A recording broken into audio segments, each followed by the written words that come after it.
brought you by Silver Pumps and Motors. Top quality और consistent performance के लिए सिर्फ सिल्वर पंप्स नाम याद रखना. ఫోన్ ట్యాపింగ్ కేసులో సిట్ తడాఖా చూపిస్తోంది. అమెరికా నుంచి ప్రభాకర్ రావు తిరిగి వచ్చాక ట్యాపింగ్ గుట్టు విప్పేందుకు దర్యాప్తును నెక్స్ట్ లెవెల్ కి తీసుకువెళ్లింది.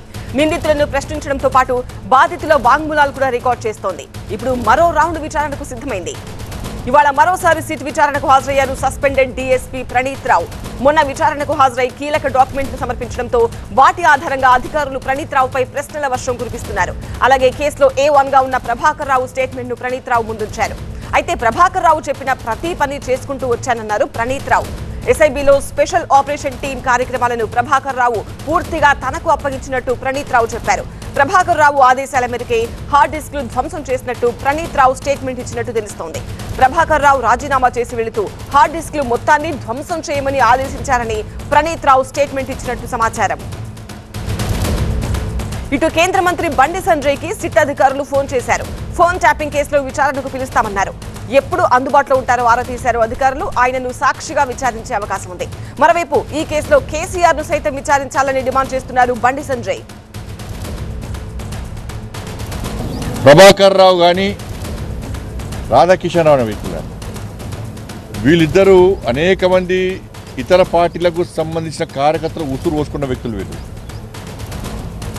ఇవాళ ఇతర పార్టీ నాయకుల ఫోన్ ట్యాపింగ్ కాదు, బీఆర్ఎస్ పార్టీ నాయకుల ఫోన్ ట్యాపింగ్ కూడా చేశారు. భార్య భర్తలుంటే ఫోన్ వినడమే, కొడుకు తల్లింటే ఫోన్ వినడమే, జడ్జిల ఫోన్లు కూడా ఫోన్ ట్యాప్ చేశారు. పెద్ద ఆయనే కేసీఆర్ చెప్తే మేము ఫోన్ ట్యాపింగ్ చేస్తామని చెప్పి ఆయన స్టేట్మెంట్ ఇచ్చినప్పుడు నోటీస్ ఎవరికి ఇవ్వాలి? కేసీఆర్కు నోటీస్ ఇవ్వాలి. సిరిసిల్ల ఎవరి కేంద్రంగా జరిగింది? కేసీఆర్ కొడుకు కేంద్రంగా జరిగింది. మరి వాళ్ళిద్దరికి ఎందుకు నోటీసులు లేరు? అంటే ప్రభుత్వం వాళ్ళని కాపాడే ప్రయత్నం చేస్తున్నది.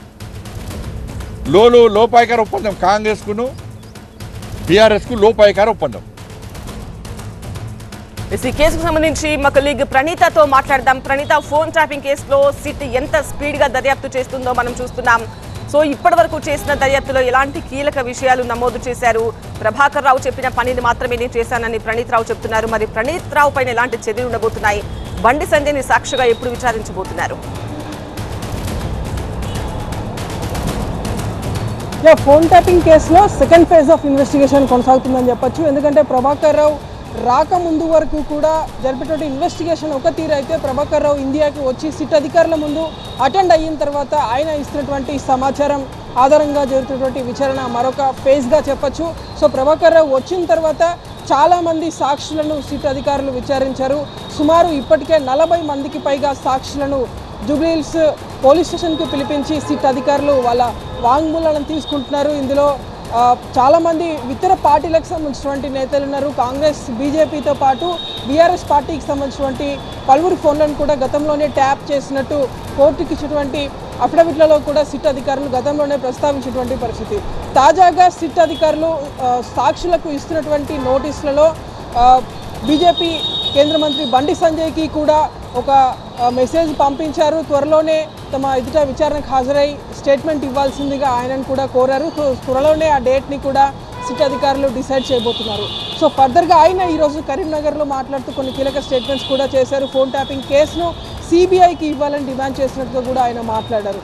సో ఆయనతో పాటు రిమైనింగ్ అటు బీజేపీకి కావచ్చు, కాంగ్రెస్ పార్టీకి సంబంధించినటువంటి అనేక మంది నేతల స్టేట్మెంట్స్ని ఇంకా సిట్ అధికారులు రికార్డ్ చేయాల్సి ఉంది.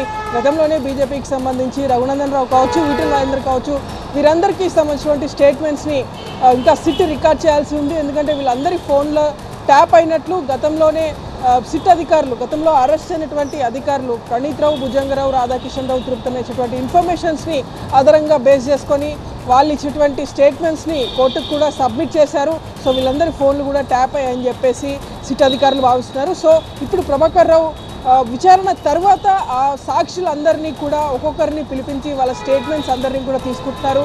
తాజాగా ఈరోజు అక్యూజ్డ్గా ఉన్నటువంటి ప్రణీత్ రావు ఈరోజు మరోసారి సిట్ అధికారుల ఎదుట అటెండ్ అయ్యాడు. సో అతడు సిట్ ఆఫీస్కి వచ్చినటువంటి తరుణంలో కొన్ని కీలక ఫైల్స్ని క్యారీ చేస్తూ వస్తున్నటువంటి విషయాలు కూడా మనకు కనిపించింది. సో ఆ డాక్యుమెంట్స్ ఏంటి అనేటువంటిది కూడా ఇప్పుడు కీలకంగా మారింది. సో ప్రణీత్ రావు తీసుకొచ్చినటువంటి డాక్యుమెంట్స్ గతంలో వీళ్ళు ట్యాప్ చేసేటువంటి ఫోన్ నంబర్సేనా లేదా ఇంకా వేరే ఇన్ఫర్మేషన్ సంబంధించిన డాక్యుమెంట్స్ అనేటువంటిది కూడా తేలాల్సింది. సో ప్రణీత్ రావుని ఈరోజు దాదాపు 5 hours పాటు కూడా సిట్ అధికారులు విచారించారు. కాసేపు క్రితమే ఆయన జూబ్లీహిల్స్ పిఎస్ నుండి వెళ్ళిపోయారు. సో ప్రభాకర్ రావుని మళ్ళీ మండే రోజు కూడా సిట్ అధికారులు మళ్ళీ విచారణకు పిలిచారు. సో మండే రోజు ప్రణీత్ రావుతో ప్రభాకర్ రావు కన్ఫrontation ఉంటుందా అనేటువంటిది కూడా చూడాల్సింది. రైట్ ప్రణీత.